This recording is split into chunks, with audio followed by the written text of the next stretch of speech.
everybody, welcome to a new edition of California Bountiful. I'm your host, Tracy Sellers. You know, catering to any amount of people is really hard, but try doing it for 8,000 people every day. Well, we met one man that is doing just that.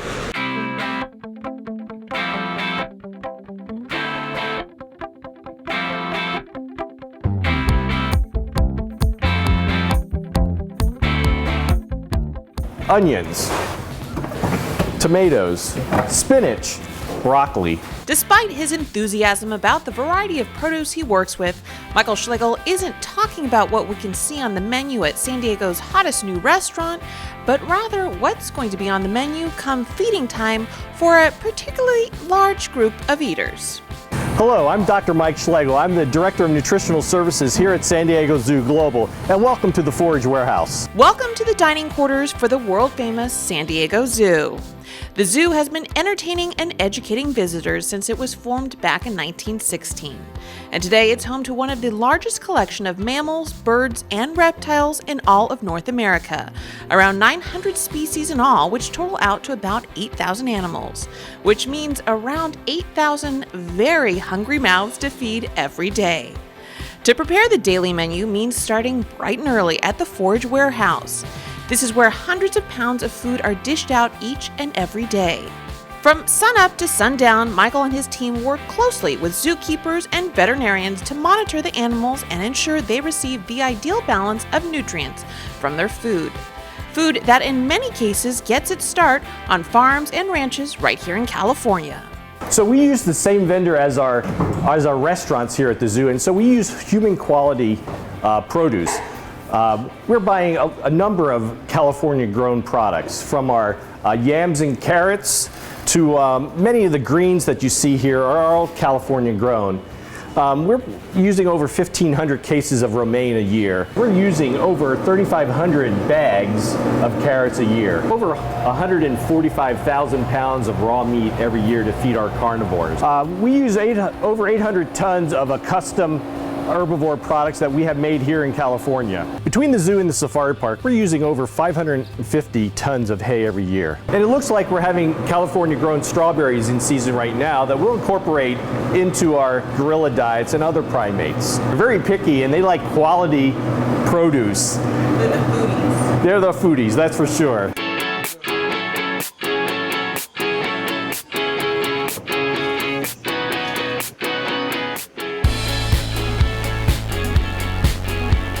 Greens change every day, so we have like 60 items throughout the week, different things. So mostly in the morning for this feeding, they get greens, different kinds of greens and whatnot, but sometimes we'll hang different bits of fruit or veggies. It just depends sometimes. And the gorillas are they have very good manual dexterity, so they like to pick it off.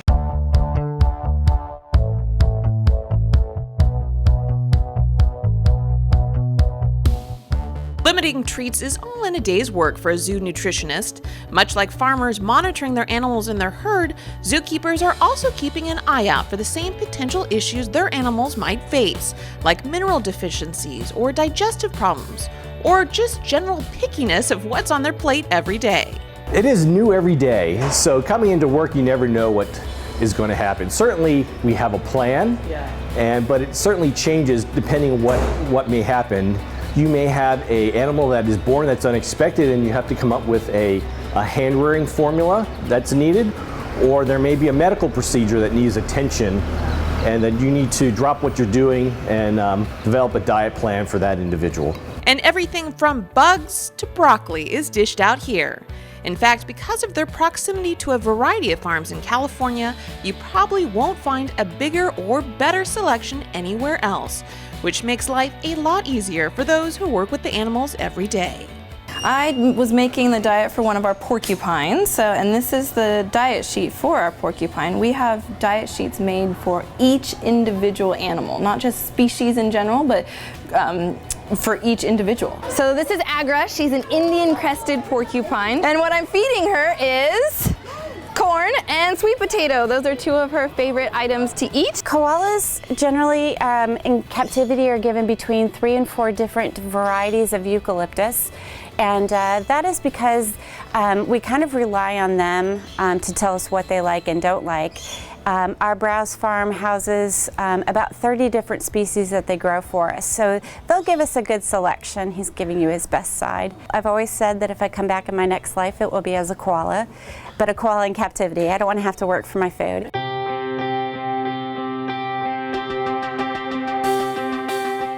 And while koalas don't have to work very hard for their food, others are working extremely hard behind the scenes to make sure the zoo animals are well fed and live in spaces that closely resemble their natural habitats. Making the place look like the animal's home, as well as taking care of hundreds of thousands of plants at the zoo, takes careful planning and thinking. And ensuring both the animals and visitors are happy is all part of something called functional landscaping. We're sort of repurposing from the landscape as well. So what might look like colorful flowers actually has another function as well. So this multifunction landscape is more than an aesthetic. It actually provides us with a crop. So what may look like hibiscus to you and I is actually a tasty little treat for some of the creatures at the zoo. And catering to exotic palates with discerning taste buds takes a thick skin, and in some cases, even a thick jacket. Take, for example, a rare day when it's actually pouring in San Diego. Yes, it does rain there. The animals over at the San Diego Zoo Safari Park still need to be fed, so a little rain isn't going to stop the staff from getting out there and doing their job. The job's great. It's a safari every day.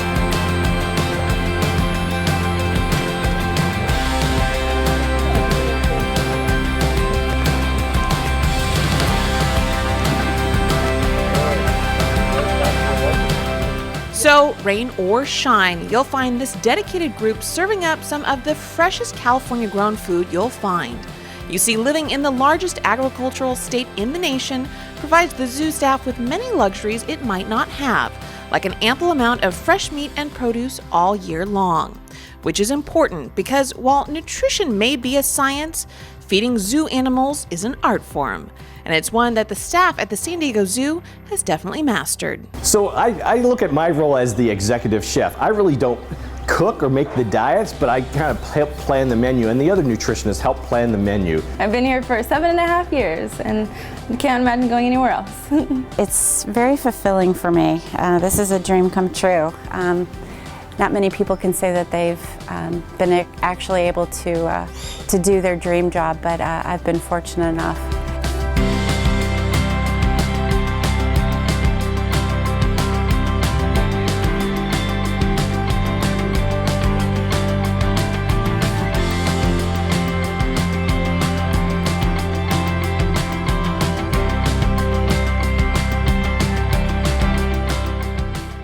Hi, welcome to the San Diego Zoo. My name is Chris Merguet. I'm the executive chef. We're here at Albert's today, and we're going to make one of our farmers salads for you guys. One of the first components that we do is we use butternut squash. You're going to take your butternut squash and cut it. After that, you're going to peel down the outsides so you've got a clean outside on your butternut squash. From that component, we've already taken one, the magic of television. We're going to dice our butternut squash. Once the squash is diced,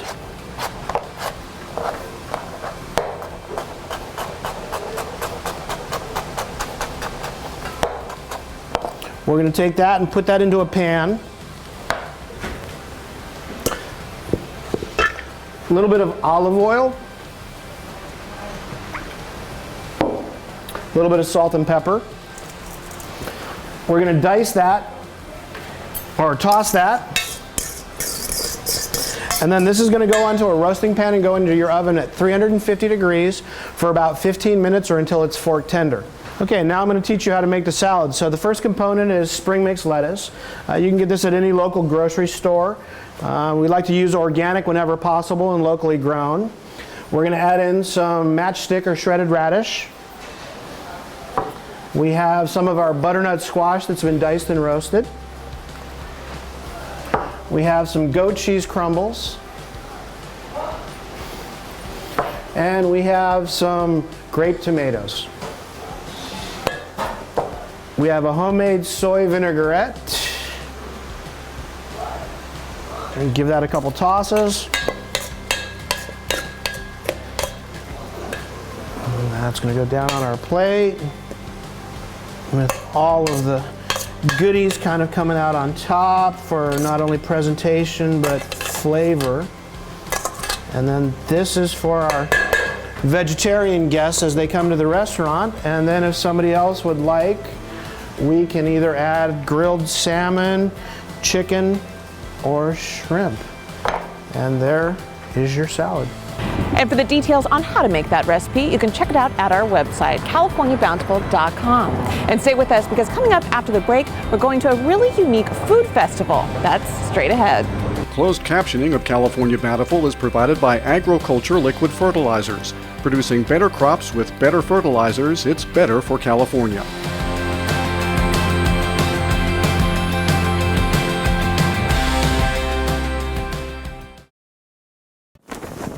Next.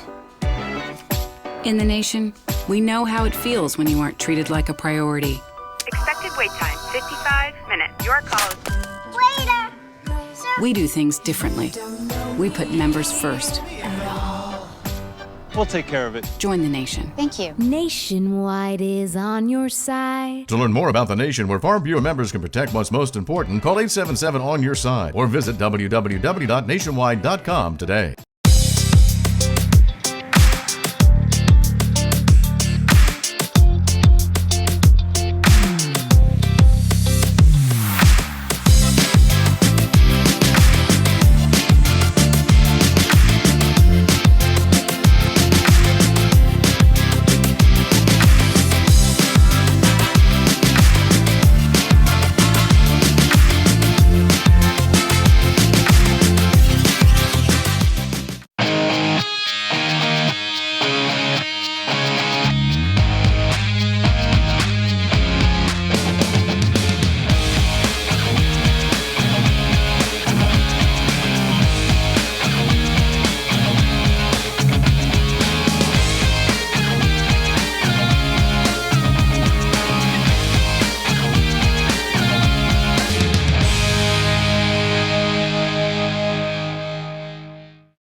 Welcome back to California Bountiful.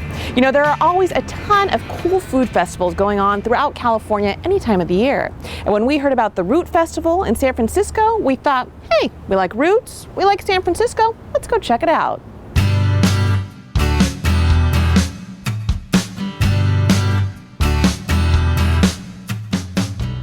Today is our roots celebration, so we're celebrating roots in the sense that we have all the different roots from the market in the classroom. So this purple top turnip is actual cabbagey flavor, and it's good for, you know, steamed, roasted, and stews. To encourage people to explore more with roots and just get familiar with it, so when they see it in the farmer's market, they're not scared because they've never seen it before. They're like, oh yeah, I tried that before and it was sweet, so it'll go well in this salad that I'm making. Or, oh yeah, I've tried it before, it's really easy to roast. We set up this classroom and invite farmers and chefs in to teach us about the beautiful bounty and produce that's around us.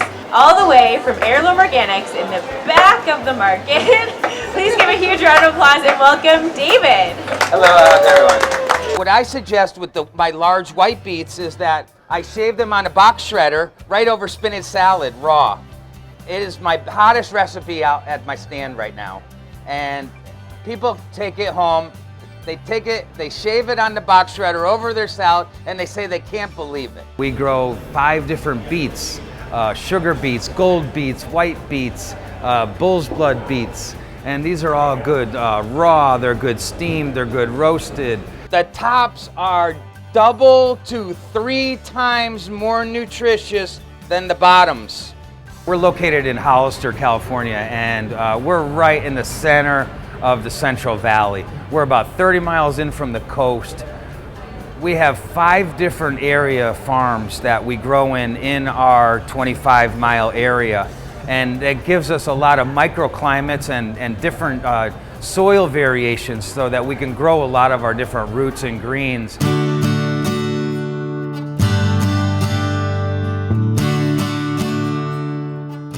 Today, cooking with roots is a great challenge. A lot of people all over the world utilize roots as a staple in their diet. I know some people are afraid of them, but they are a great source of nutrition, of sugar, they're great carbohydrates, and you just got to tackle that and break them down.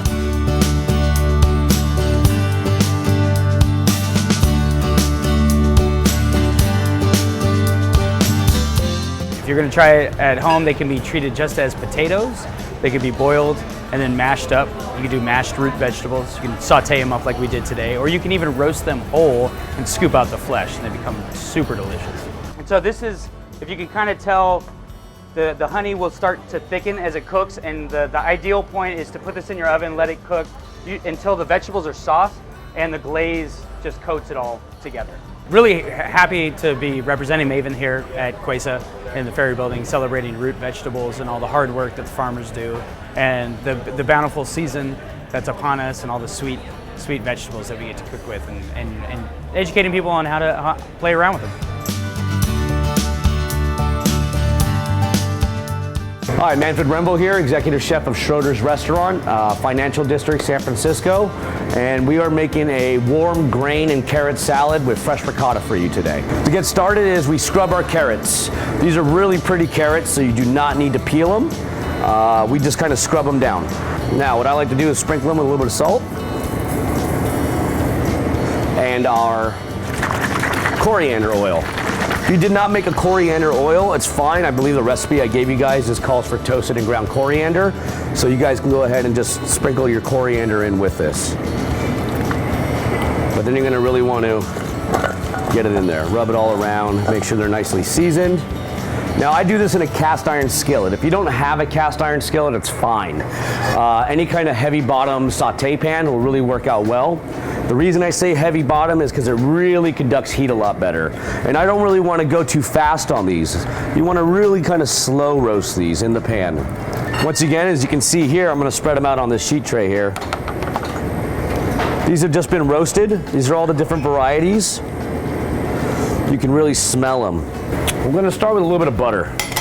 Once again, I want to kind of re-toss these carrots. These have been roasted already. We let them cool, so now we got to kind of reheat them. We are going to toss all our carrots right into it.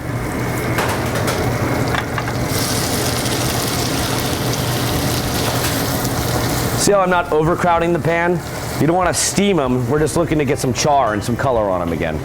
Another thing you're going to need are wheat berries. These wheat berries have been already boiled, soaked and boiled. If you cannot get wheat berries, another great substitute would be farro. Farro is a lot more readily available, I feel. You could probably find that in any kind of local grocery store where they sell high-end grains. We're going to take our boiled wheat berries and add them right into the pan.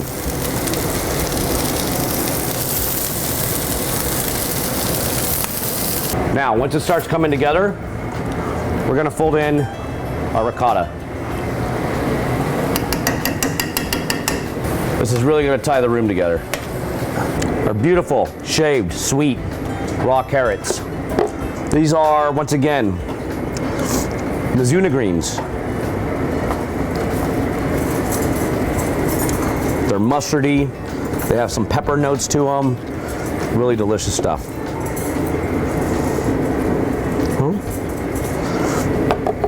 I'm going to dress this with a little bit more of our coriander oil. I'm just going to kind of go down on the plate with it. Just kind of have some fun. You can get really avant-garde if you want. And then we'll just go to plate. Got the ricotta, the wheat berries, all your different varieties of carrots.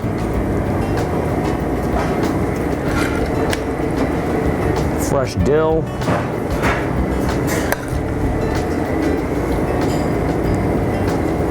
We're just gonna take this, and it's gonna get plated right on top. And there you have it. Once again, this is enough probably to serve about 4 to 5 people. This is our warm grain and carrot salad with coriander, ricotta, dill, and mustard greens. So enjoy. And for all the details on how to make that recipe from Chef Manfred, you can find them at our website, californiabountiful.com. And stay with us, there's more California Bountiful coming up.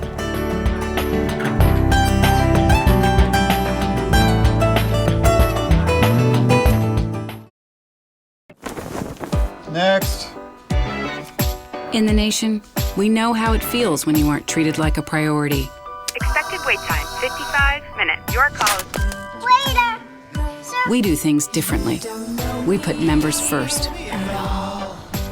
We'll take care of it. Join the nation. Thank you. Nationwide is on your side. To learn more about the nation where Farm Bureau members can protect what's most important, call 877 on your side or visit www.nationwide.com today. My name is Patrick Mulvaney, and my wife Bobbin and I own Mulvaney's Building and Loan. It's a restaurant, banquet hall, and a catering facility here in Sacramento, California. Focus on local, seasonal food, so our menu changes every day, and it all depends on what the farmer brings in the front door. Every day brings a new excitement here because of the farmers that are around here. Everybody brings it in here to our restaurant so that we can put it on a fork, and our guests get to enjoy it.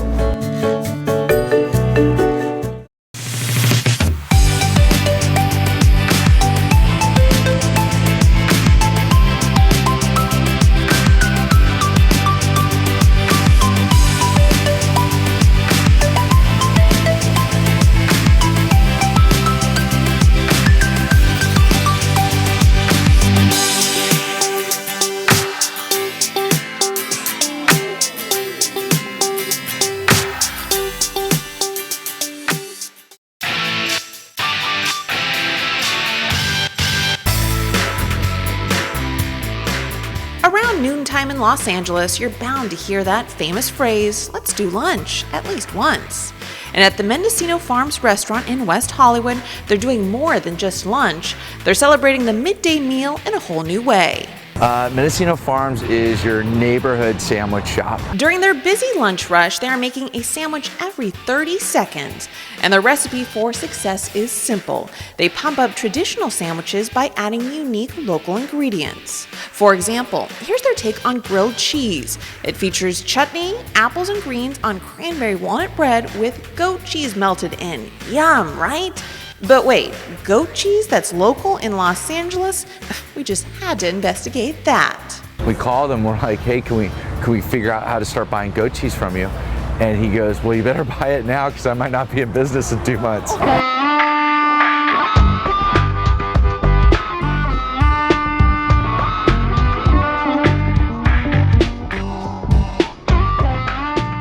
And sure enough, located a mere 40 miles from the restaurant is where you'll find one of the restaurant's star ingredients, goat cheese, being made at Drake Family Farms in Ontario, run by Dan Drake. Very good. Best goat cheese ever.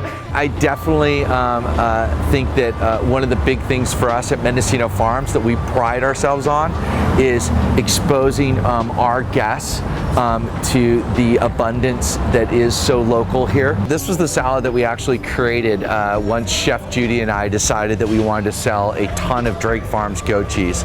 It's called the Save Drake Farms salad. We're making the 10-pound bags right now for Mendocino Farms. The secret to making good cheese is having good quality milk. The secret to having good quality milk is having healthy, happy goats.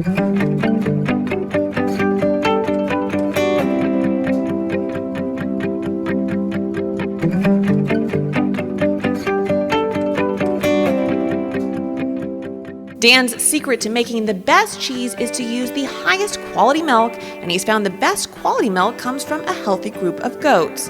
And Dan would be the guy to know a healthy goat because in addition to being a dairyman and a cheesemaker, he's also a large animal veterinarian.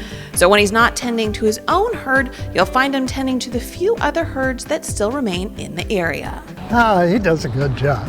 If he didn't do a good job, he wouldn't be here. Her lungs sound a little rough. Has she had a fever at all? And when he's done his vet checks at the local dairies, Dan is right back where he started the day, back at the farm doing what he loves most, hanging with his favorite group of ladies. And no matter what job he's doing, whether it's being a doctor, a cheesemaker, a dairyman, or a goat whisperer, he's doing it with a smile and a passion that is contagious. I just like coming out here and being with the goats, being relaxed. Seeing, spending some time with them, giving them their pets. He is a perfect reflection of the type of person that we want our brand to support. The people that work for him are happy and fulfilled.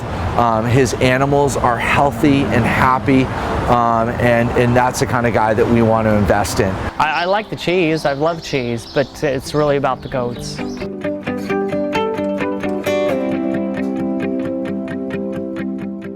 And stay with us because there's more California Bountiful coming up.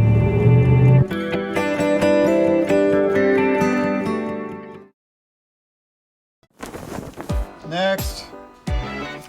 In the nation, we know how it feels when you aren't treated like a priority. Expected wait time, 55 minutes. Your call is... Waiter! We do things differently. We put members first. We'll take care of it. Join the nation. Thank you. Nationwide is on your side. To learn more about the nation where Farm Bureau members can protect what's most important, call 877 on your side or visit www.nationwide.com today.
Well, we're all out of time for today's show, so we want to thank you guys for watching. But if you'd like information about any of the stories you've seen or the recipes, of course, you can find it all out at our website, californiabountiful.com. And we'll see you guys again next week. Have a great week, everybody.